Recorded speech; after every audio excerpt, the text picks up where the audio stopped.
بے شک ہر مشکل کے ساتھ آسانی ہے۔ بے شک میرا رب دعاؤں کو سننے والا ہے۔ بے شک وہ بہت توبہ قبول کرنے والا ہے۔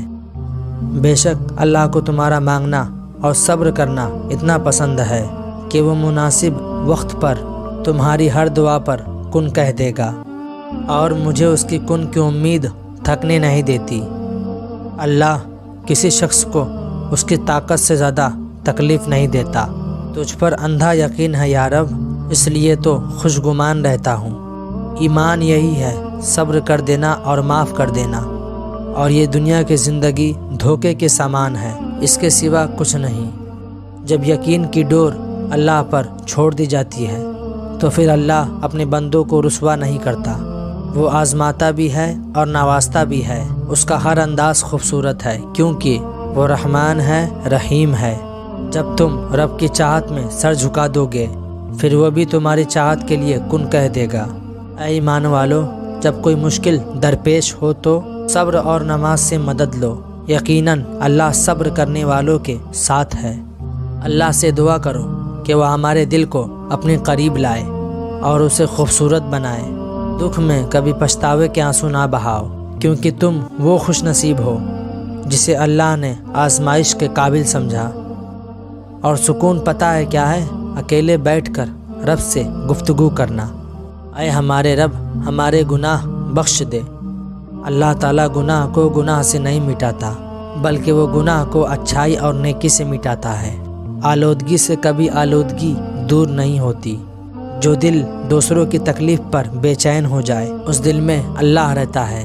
حضرت عبداللہ بن مسعود نے ارشاد فرمایا کہ میں نے رسول اللہ صلی اللہ تعالیٰ علیہ وسلم سے پوچھا، کون سا عمل اللہ تعالیٰ کو سب سے زیادہ محبوب ہے؟ ارشاد فرمایا، وقت پر نماز پڑھنا۔ بے شک اللہ صبر کرنے والوں کے ساتھ ہے۔ سب خوبیاں اللہ کے لیے ہیں جو سارے جہانوں کا مالک ہے۔ بے شک یقیناً ہم نے انسان کو سب سے اچھی صورت میں پیدا کیا۔ بڑی برکت والا ہے وہ جس کے قبضے میں ہی ساری بادشاہی ہے، اور وہ ہر چیز پر خوب قادر ہے۔ جس نے تکلیف دی اسے اللہ تکلیف دے گا، اور جس نے کسی پر مشتکل ڈالی اللہ اس پر مشتکل ڈالے گا۔ اور تمہارے رب نے فرمایا، مجھ سے دعا کرو میں تمہاری دعا قبول کروں گا۔ اے ہمارے رب، ہمارے گناہ معاف کر دے اور ہماری برائیاں دور فرما، اور ہمارا خاتمہ نیک لوگوں کے ساتھ کرنا۔ اے پروردگار، ہم تیری ہی عبادت کرتے ہیں اور تجھ سے ہی مدد مانگتے ہیں، اور تمہارے چاہنے سے کچھ نہیں ہوتا جب تک اللہ رب العالمین نہ چاہے۔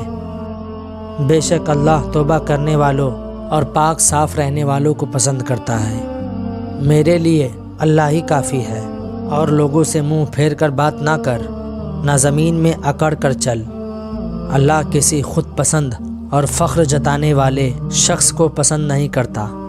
اس کی شان یہ ہے کہ جب وہ کسی چیز کا ارادہ کرتا ہے تو اسے فرما دیتا ہے کہ ہو جا تو وہ ہو جاتی ہے۔ اللہ پر بھروسہ کرو، کیونکہ اس کے سپرد جو کام کر دیا جائے وہ اس کے لیے کافی ہے، اور جس کو چاہتا ہے عزت بخشتا ہے، اور جس کو چاہتا ہے رسوا کر دیتا ہے۔ یقیناً فلاح پا گیا وہ جس نے نفس کو پاک رکھا، اور جس نے اسے خاک میں ملایا وہ خسارے میں رہا۔ اور جو شخص اللہ سے ڈرتا ہے اللہ اس کے لیے مشکلات سے نکلنے کی کوئی راہ پیدا کرے گا۔ اے میرے نبی، میرے بندوں کو خبر دے دیجئے، میں بڑا بخشنے والا ہوں اور نہایت مہربان ہوں۔ بے شک میرا رب بڑا مہربان ہے، بہت محبت کرنے والا ہے۔ دنیا کی زندگی تو ایک کھیل اور تماشا ہے۔ جب زمین اپنی پوری شدت کے ساتھ ہلا ڈالی جائے گی اور زمین اپنے اندر کے سارے بوجھ اور نکال کر باہر ڈال دے گی، اور انسان کہے گا کہ یہ اس کو کیا ہو رہا ہے۔ رسول اللہ صلی اللہ تعالیٰ علیہ وسلم نے ارشاد فرمایا، میری امت کے تمام لوگوں کے گناہ اللہ بخش دے گا سوائے ان لوگوں کے جو گناہ کر کے لوگوں کو فخر سے بتائیں کہ ہم نے یہ گناہ کیا ہے۔ زندگی میں ہمیشہ وہ لوگ پرسکون رہتے ہیں جو پوری نہ ہونے والی خواہشوں سے زیادہ ان نعمتوں پر شکر کرتے ہیں جو انہیں اللہ نے عطا کی۔ فجر کا سجدہ ہو اور اللہ راضی نہ ہو، ایسا ممکن ہی نہیں۔ اے اللہ میری تمام دعا پہ کن فرما دے، آمین۔ اور تمہاری آخری منزل اللہ ہے۔ حقیقت یہ ہے کہ انسان اپنے رب کا بڑا ناشکرا ہے۔ بے شک اللہ سینوں کے چھپے ہوئے رازوں سے واقف ہے۔ یہ تمہارے مددگار نہیں ہیں۔ حقیقت یہ ہے کہ اللہ تمہارا حامی و مددگار ہے اور وہ بہتر مدد کرنے والا ہے۔ در حقیقت یہ تو شیطان ہے جو اپنے دوستوں سے ڈراتا ہے، لہٰذا اگر تم مومن ہو تو ان سے خوف نہ کھاؤ اور بس میرا خوف رکھو۔